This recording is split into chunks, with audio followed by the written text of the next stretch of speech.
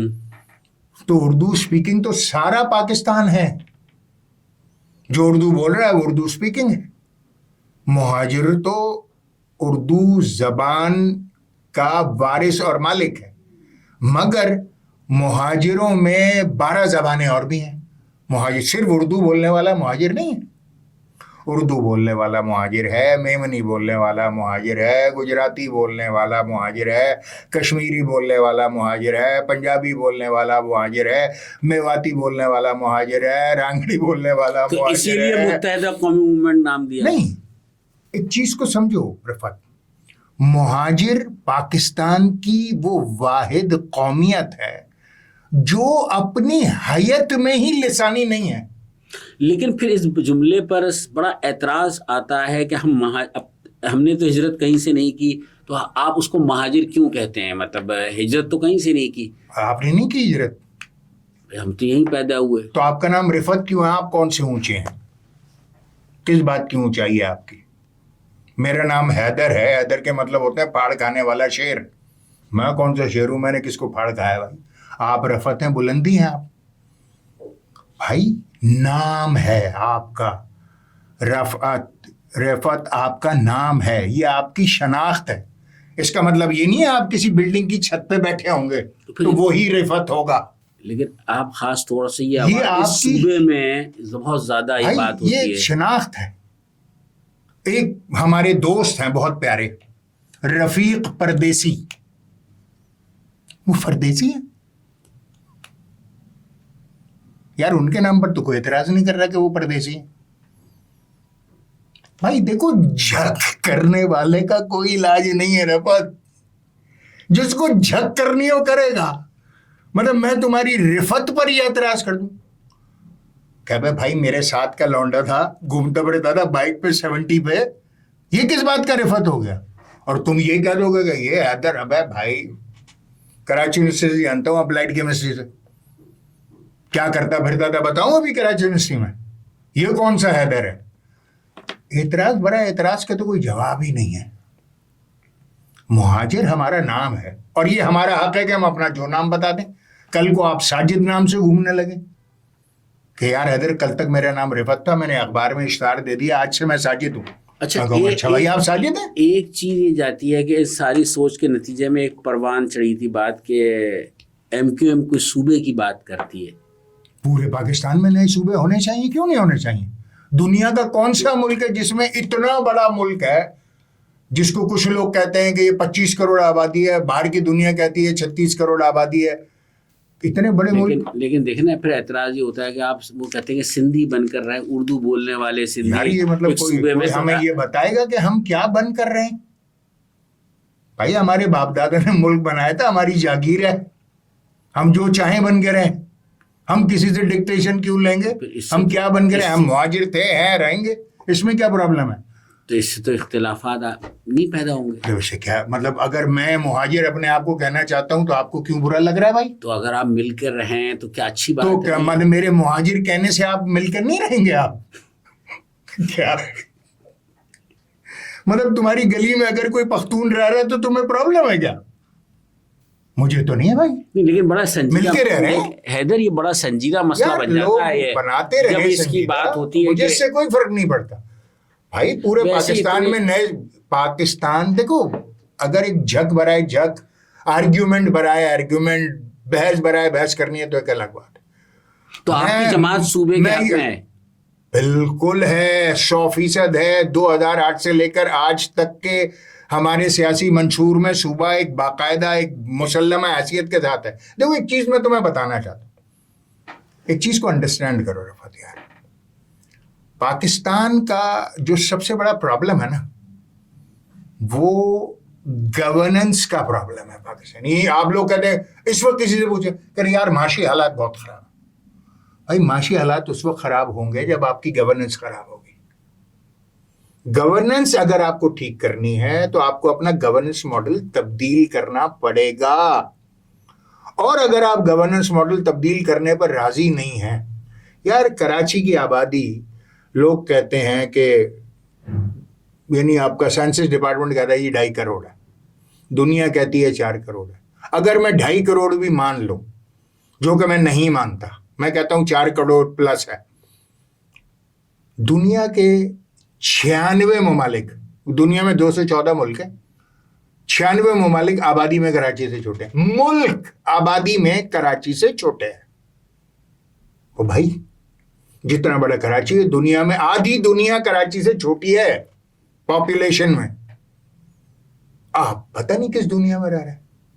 نئے صوبے نہیں بن سکتے, یہ نہیں ہو سکتا. وہ گورننس ماڈل ٹھیک کرو بھائی. یہ میرا وطن ہے, میں اس کو پھلتا پھولتا ہر شخص کو, سندھی ہو, بلوچی ہو, پختون ہو, مہاجر ہو, سرائکی ہو, گلگتی ہو, بلتستانی ہو, کشمیری ہو, کوئی ہو, اس ملک میں پھلتا پھولتا رہے اس ملک کے ساتھ. اور اس کے لیے آپ کو گورننس ماڈل ٹھیک کرنا ہے. آپ کو پسند آئے نہ آئے, مجھے اس سے کوئی فرق نہیں پڑتا. آپ کو برا لگتا ہے تو لگا کرے, مجھے اس سے کوئی فرق نہیں پڑتا.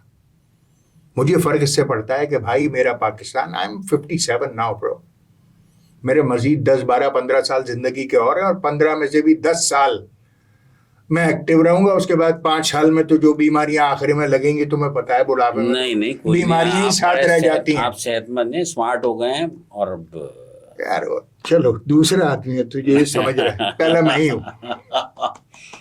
اچھا بھائی حیدر, یہ بتائیے کہ اب آپ ایک دوسرا, ایک آپ کی زندگی کے کئی پہلو ہیں, آپ اس دوسری طرف آتے ہیں کہ پسندیدہ رہنما لیڈر کون ہے جسے آپ کہیں کہ وہ آپ کا آئیڈیل ہے؟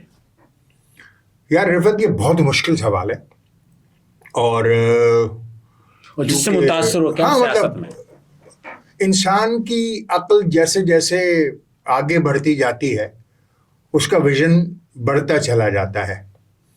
اور میرا یہ سفر مطلب الطاف بھائی سے لے کر قائد اعظم تک, اور قائد اعظم سے لے کر نیلسن منڈیلا, اور نیلسن منڈیلا سے لے کر حضرت علی, اور حضرت علی سے لے کر رسالت مآب تک, یہ پورا ایک بتدریج سفر ہے، اور جیسے جیسے انسان شعور کی اور آگہی کی منزلوں پر تھوڑا تھوڑا آگے بڑھتا ہے، عقل کل تو کوئی بھی نہیں ہوتا اس دنیا میں، اور جیسے جیسے آگے بڑھتا جاتا ہے مختلف اس کی سچویشن سامنے آتی ہیں، حالات سامنے آتے ہیں، چیزیں سامنے آتی ہیں، تو وہ بتدریج ایک سفر اختیار کرتا ہے، ایک شعوری سفر اختیار کرتا ہے اور لیسن لرن کرتا ہے۔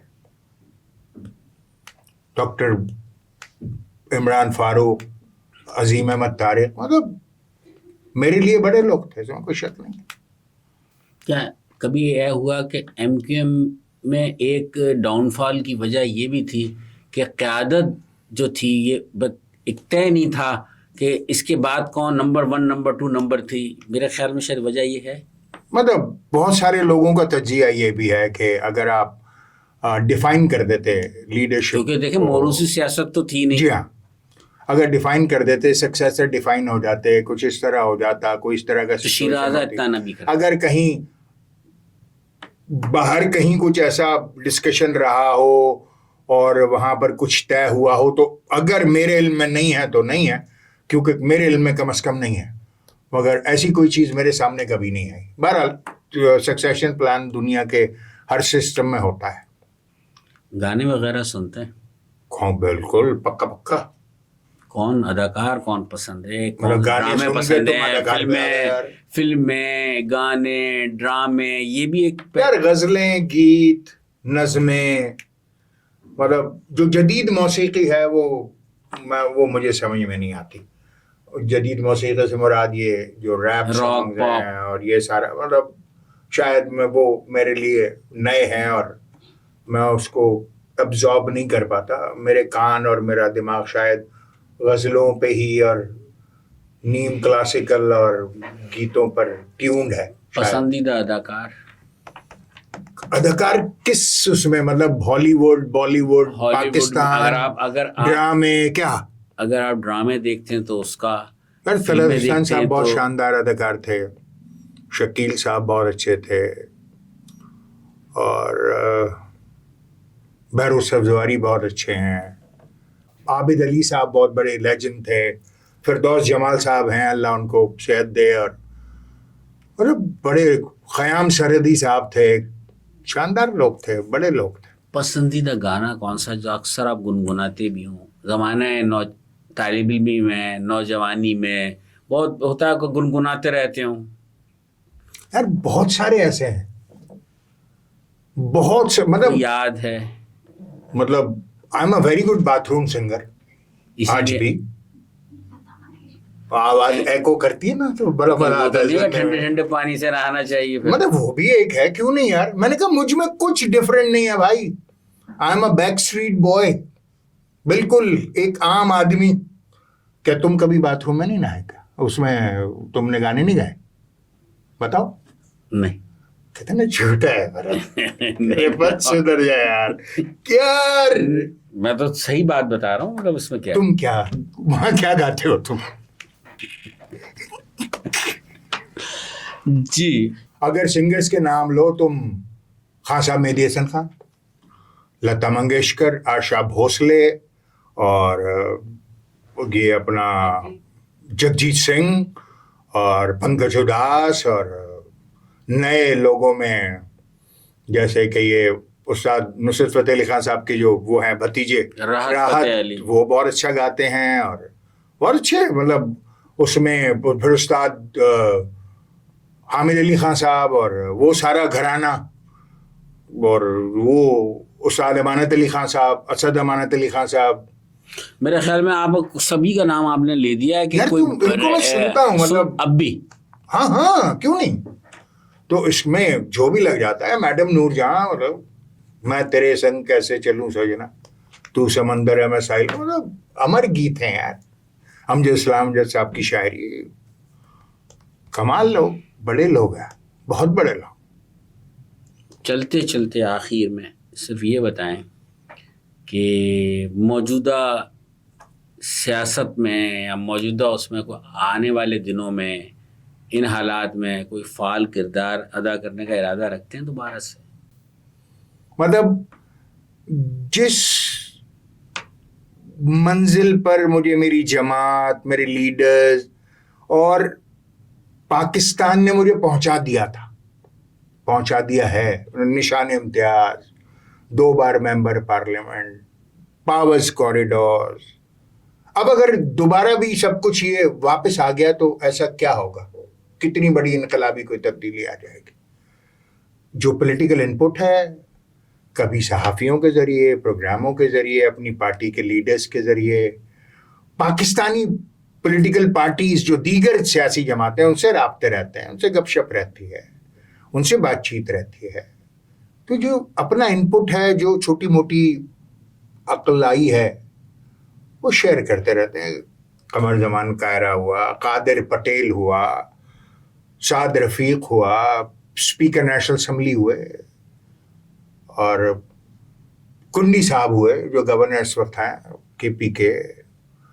یہ سارے جو لوگ ہیں they are really good friends, بہت اچھے دوست ہیں میرے، بڑے احسانات ہیں ان کے میرے سر کے اوپر، اور خاطر کے تو خیر کیا ہی کہنے. تو ان کے ذریعے چیزیں ڈسمنیٹ کرتا ہوں. یعنی آپ پر امید ہیں کہ آنے والے دنوں میں کوئی نہ کوئی کردار ادا کر سکتے ہیں سیاست میں؟ بھائی دیکھیے، سیاست اور کاروبار میں نہ نہیں ہوتی، ٹھیک ہے، اور انسان کو، مگر اب تو فعال ہونے کے لیے شرائط طے ہوتی ہے. انسان کو خوشگمان ہونا چاہیے. بہت شکریہ. Thank you.